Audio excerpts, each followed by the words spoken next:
ते जर सर्वांना परिचित आहे ते रामायण आणि तुम्ही लिहिलेलं जे रामायण आहे तर त्यामध्ये काय फरक आहे? यामध्ये फरक आहे ना, अतिशय वैशिष्ट्यपूर्ण फरक आहे.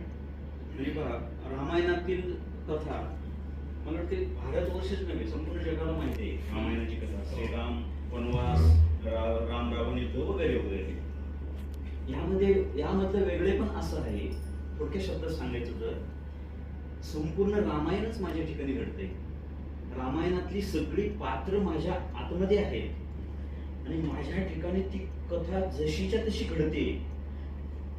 तसे प्रसंग कालानुरूप वेगळे असतील, परंतु अशुद्ध अहंकार म्हणजे रावण, म्हणजे मी ज्या पात्रांना जी नावं दिली आहेत रामायण आपल्या आतमध्येच म्हणजे अशुद्ध अहंकाराला मी रावण हे नाव दिलेलं आहे. माझ्या ठिकाणी अशुद्ध अहंकार आहेच ना, माझ्या ठिकाणी शुद्ध अहंकार आहे, तो म्हणजे दशरथ.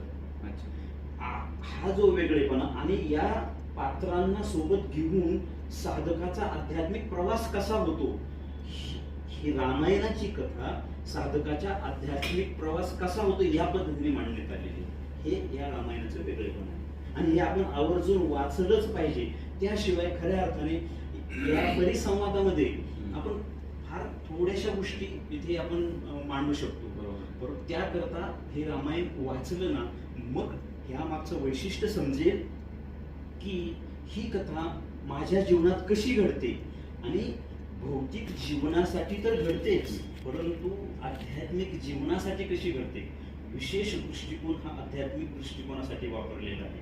म्हणून या रामायणाची कथा माझ्या ठिकाणी कशी घडते हा दृष्टिकोन फार फार वेगळा आहे आणि तो इथे मांडण्याचा मी प्रयत्न केला. नक्कीच, कारण हा जो दृष्टिकोन आहे